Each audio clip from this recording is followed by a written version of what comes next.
வணக்கம். தேர்ஸ்டே அன்றைக்கி எடுத்த வீடியோஸ் தான் இது எல்லாமே. காலையில் அன்றைக்கி சமையல் வந்துட்டு சிரிக்கிற பருப்பு, சிரிக்கிற கூட்டு, பொன்னாங்கண்ணி கீரை பொரியல். கீரை நாளுன்ற மாதிரி ஆயிடுச்சு அன்றைக்கி எங்கள் வீட்டில். ஒரு கட்டு தான் சிரிக்கீரை வாங்கி கிள்ளி வச்சுருந்தேன். காலையில் எழுந்திரிச்சு என்ன பண்ணேன், எல்லாத்தையும் தண்ணியில் போட்டேன்.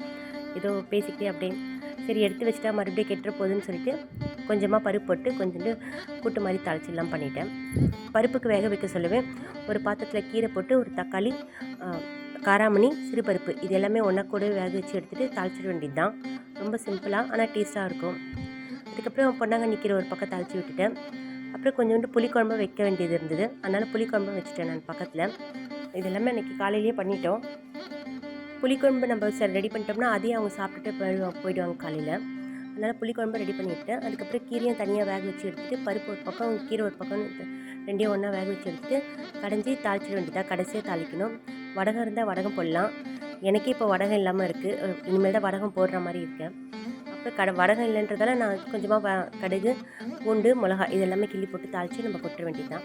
அதுக்கப்புறம் எந்த கீரை பண்ணாலுமே கீரையில் பொரியல் நார்மலாக பண்ண சொல்லவே நம்மளுக்கு வேர்க்கல்லையும் வரமிளகாவும் லைட்டாக நுணுக்கி நம்ம போட்டோம்னா போட்டு இறக்கணும்னா நல்லா டேஸ்ட்டாக இருக்கும். அந்த மாதிரி தான் பொன்னாங்கண்ணி கீரைக்கு நான் எப்பவுமே பண்ணுவேன்.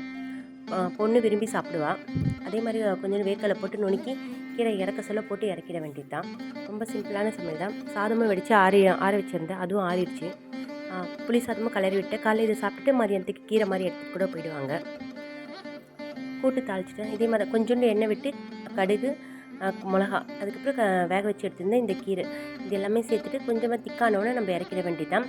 தேவைன்னா பெருங்காயம் போட்டுக்கலாம், இல்லைனாலும் பரவாயில்ல. சமையல் ரொம்ப சிம்பிளான சமையல் தான். சிரிக்கீரை கூட்டு, பொன்னாங்கண்ணி கீரை பொரியல், சிரிக்கீரை பருப்பு, புளி சாதம்.